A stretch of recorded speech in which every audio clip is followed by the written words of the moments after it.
म्हणजे काय आणि राज्य निर्मितीचे विविध घटक, त्यामध्ये आपण घटक बघितले होते.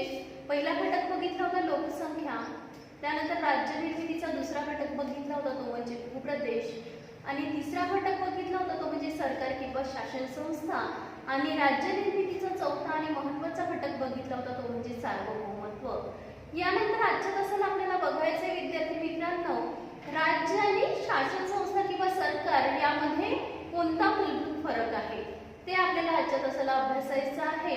विद्यार्थी मित्रांनो, आपल्याला माहिती आहे की राज्य ही अशी संकल्पना आहे की अशी एक राजकीय यंत्रणा आहे की जी मानवाच्या गरजा पूर्ण करण्यासाठी तिची निर्मिती करण्यात आलेली आहे. म्हणजे जो समाज होता किंवा समाजाला नियंत्रित करण्यासाठी एका यंत्रणेची गरज होती, आणि या यंत्रणेच्या गरजेतूनच आपल्याला माहिती आहे की राज्याची निर्मिती करण्यात आली. आणि शासन संस्था म्हटलं की शासन संस्था हा राज्याचा एक काय आहे, महत्त्वाचा घटक आहे.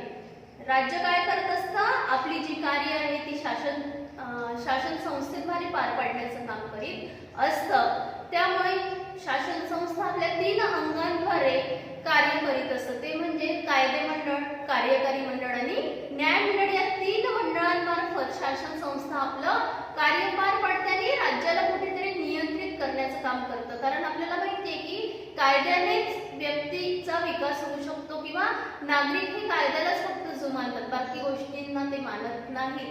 म्हणून सरकारचं मुख्य काम काय आहे तर कायदे मंडळाद्वारे कायद्यांची निर्मिती करणे. तर अशा प्रकारे राज्य आणि शासन संस्था या दोन्हीही वेगवेगळ्या संकल्पना आहे, आणि या दोन्हीही संकल्पना आपण चांगल्या रीतीने समजून घेतलेल्या आहेत. तर राज्य आणि शासन संस्था यामध्ये कोणता फरक आहे ते आपल्याला आज बघायचं आहे. तर बघा विद्यार्थी मित्रांनो, की राज्य ही कशी संकल्पना आहे, अमूर्त संकल्पना आहे. अमूर्त संकल्पना म्हणजे जी डोळ्याने दिसत नाही परंतु तिचा अनुभव मात्र आपल्याला करता येतो.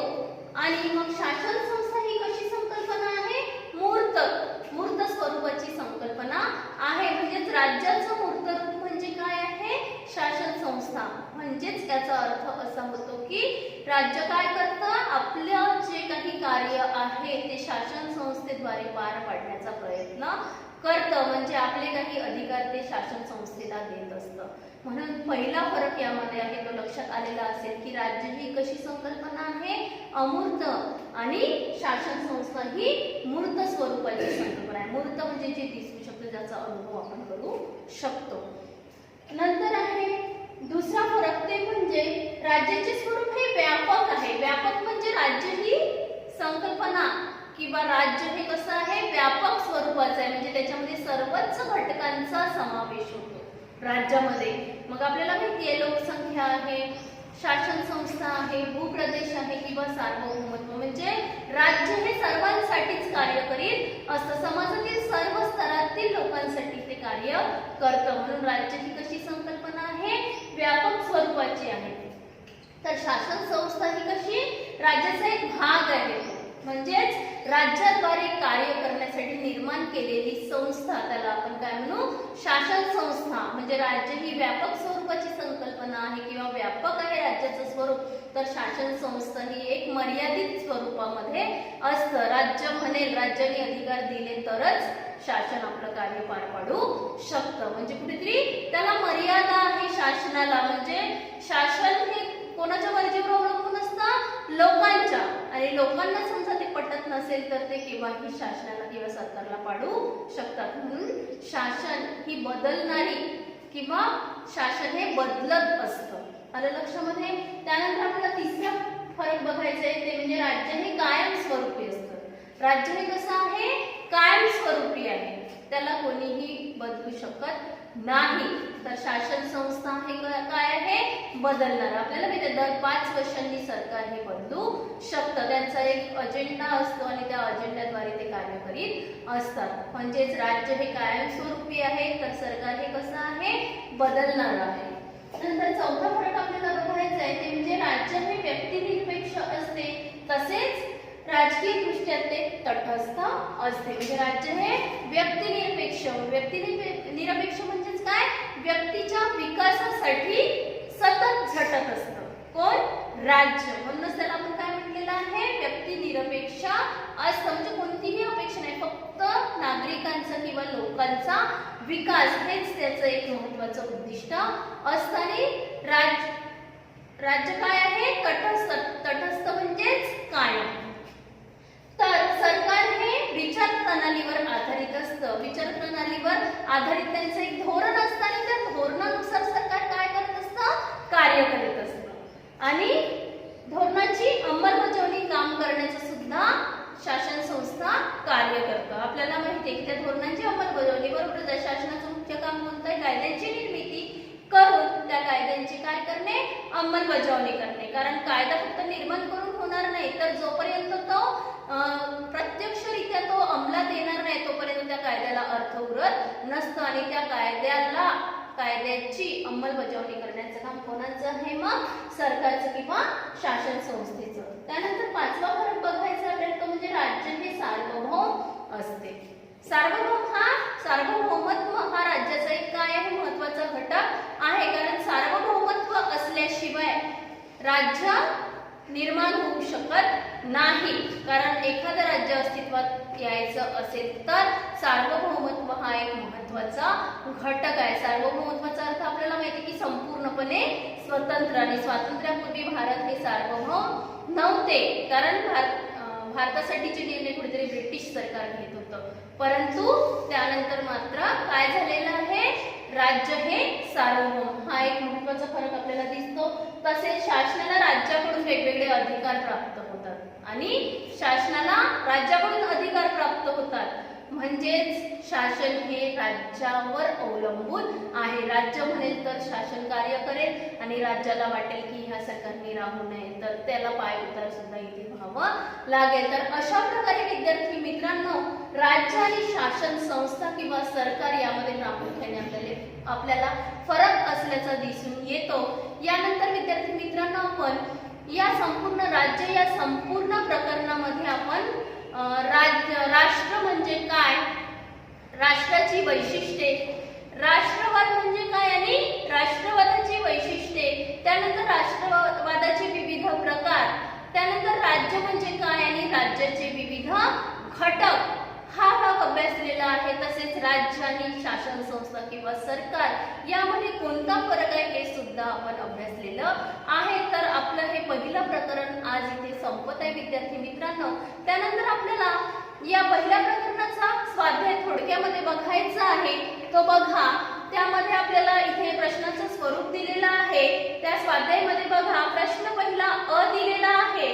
त्यामध्ये दिलेल्या पर्यायांपैकी योग्य पर्याय निवडून विधान पूर्ण करा असा इथे एक प्रश्न दिलेला आहे. म्हणजे थोडक्यात सांगायचं झालं तर रिकाम्या जागा भरा. इथे एक रिकामी जागा दिलेली असेल आणि त्याचे 3 पर्याय दिलेले असेल तर योग्य पर्याय आपल्याला इथे निवडायचा आहे. उदाहरणादाखल आपण एक घेऊया इथे रिकामी जागा. इंग्रजीतील नेशन हा शब्द लॅटिन शब्द रिकामी जागापासून निर्माण झालेला आहे. तर इथे पर्याय दिलेले आहेत त्याचे नास्की, नेशो, नेटेलिस, नौटा. तर आपल्याला माहिती आहे की नेशन हा शब्द कोणत्या लॅटिन शब्दापासून तयार झालेला आहे तर नास्की. म्हणजे इथे उत्तर येईल त्याचं नास्की. तर अशा प्रकारे हा पहिला प्रश्न आहे. पहिला प्रश्नातलं अ त्यामध्ये 2 इथे रिकाम्या जागा दिलेल्या आहे. त्यानंतर ब प्रश्न दिलेला आहे. बघा, चुकीची जोडी दुरुस्त करून लिहा. इथे एक दिलेला आहे, त्यामध्ये 4 जोड्या दिलेल्या आहेत. त्या 4 जोड्यांपैकी एक जोडी कशी आहे चुकीची आणि ती निवडून तुम्हाला त्याचं उत्तर लिहायचं आहे. तर विद्यार्थी मित्रांनो थोडं इथे स्वरूप बदललेलं आहे. आपण आतापर्यंत बघत होतो की जोड्या जुळवा हा एक प्रश्न आपल्याला होता, परंतु त्याचं स्वरूप बदलून बोर्डाने काय केलेलं आहे तर चुकीची जोडी दुरुस्त करून लिहा हा एक नवीन प्रश्न आपल्या अभ्यासक्रमामध्ये इथे टाकलेला स्वाध्यायामध्ये टाकलेला आहे. त्यामध्ये बघा उदाहरणादाखल आपण एक घेऊया.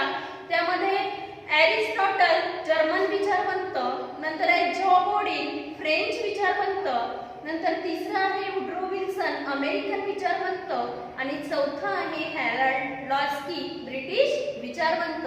तर यामध्ये चुकीची जोडी कोणती आहे विद्यार्थ्यांना तर एरिस्टॉटल हे जर्मन विचारवंत नसून ते कोणते विचारवंत आहे ग्रीक ग्रीक विचारवंत आणि बाकी त्या 3 जोड्या बरोबर आहेत. म्हणजे इथे आपल्याला चुकीची जोडी दुरुस्त करून लिहायची. म्हणजे एरिस्टॉटल यांच्या समोर आपल्याला काय लिहायचं आहे, जर्मन विचारवंत नाही तर ग्रीक विचारवंत असं तिथे उत्तर आपल्याला लिहावं लागेल.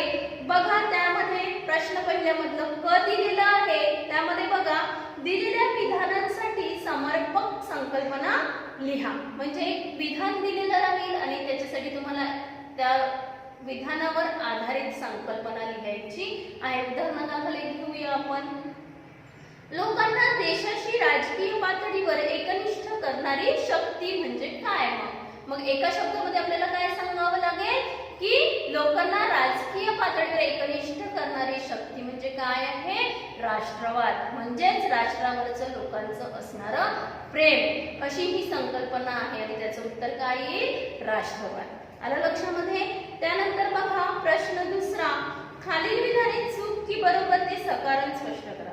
आणि विधाने दिलेले आहेत त्यामध्ये चूक किंवा बरोबर 1 मार्क आणि त्याचं सकारण याला 1 मार्क असं 2 मार्काचं हे एक विधान राहील तुम्हाला आणि ते तुम्हाला परीक्षेत सुद्धा तसंच लिहावं लागेल. चूक किंवा बरोबर तुम्ही बरोबर लिहिलं असेल तरच तुमच्या सकरणाला सुद्धा मार्क मिळेल. नाही तर सकारण बरोबर लिहिलं आणि वरचं तुम्ही चूक किंवा बरोबर लिहिलं तर त्याला बिलकुल मार्क मिळणार नाही. म्हणून इथे तुम्हाला डोकं म्हणजे बरोबर डोकं लावून इथे त्याचं उत्तर लिहावं लागेल. उदाहरणादाखल एक घेऊया आपण. प्रागतिक राष्ट्रवाद लोकांमध्ये तेढ निर्माण करू शकतो. हे विधान कसं आहे तर चूक आहे. कारण प्रागतिक राष्ट्रवाद हे काय आहे तर राज्याला किंवा राष्ट्राला विकासाकडे नेत असतो तो राष्ट्रवाद. असा राष्ट्रवाद आहे. कोणता राष्ट्रवाद, प्रागतिक राष्ट्र. म्हणजे त्याचं सकारण तुम्हाला तिथे लिहावं लागेल की हे विधान चूक आहे. सकारण मग की प्रागतिक राष्ट्रवादामध्ये केवळ लोकांच्याच हिताचा विचार केला जातो. नागरिकांच्या कल्याणासाठी प्रागतिक राष्ट्रवाद हा पोषक असा राष्ट्रवाद आहे असं तुम्हाला तिथे सकारण लिहावं लागेल. तेव्हा तुम्हाला 2 मार्क मिळतील. नंतर प्रश्न तिसरा आहे आपले मत नोंदवा. त्यामध्ये एक प्रश्न दिलेला आहे. भारत एक राज्य आहे. भारत एक राज्य आहे यावर तुम्हाला स्वतःचं मत म्हणजे स्वमतावर आधारित कुठेतरी हा प्रश्न आहे आणि त्याचं उत्तर तुम्हाला सविस्तरपणे लिहायचं आहे. नंतर आहे प्रश्न 4. पुढील प्रश्नांची उत्तरे लिहा. आणि इथे 2 प्रश्न दिलेले आहेत आणि तुम्हाला त्या प्रश्नांची उत्तरे लिहायची आहे. आपण बघितलेलं आहे राष्ट्राची वैशिष्ट्ये कोणती आहेत सविस्तरपणे आपण सर्व घेतलेलं आहे. तर तुम्हाला हे उत्तर लिहायचं आहे. आणि सर्वात शेवटचा प्रश्न आहे प्रश्न 5. खालील प्रश्नांचे उत्तर दिलेल्या मुद्द्यांच्या आधारे लिहा. आणि 5वा प्रश्न दिलेला आहे आणि तिथे मुद्दे सुद्धा दिलेले आहे आणि ते मुद्द्याला धरून तुम्हाला या प्रश्नाचं उत्तर लिहायचं आहे. राज्याचे खालील घटक स्पष्ट करा. त्यामध्ये आहे लोकसंख्या, भूप्रदेश, सार्वभौमत्व आणि शासन संस्था. आपण डिटेलमध्ये हे घेतलेलं आहे तर याचं सविस्तर उत्तर तुम्हाला लिहायचं आहे. हा प्रश्न किती मार्कासाठी राहील तुम्हाला 10 मार्कासाठी. तर अशा प्रकारे आपल्या या पहिल्या प्रकरणाचा संपूर्ण स्वाध्याय आहे. तरी तुम्ही सर्वांनी तो लिहून घ्यावा आणि काही नाही समजलं तर तुम्ही प्रश्न विचारू शकता. तोपर्यंत धन्यवाद.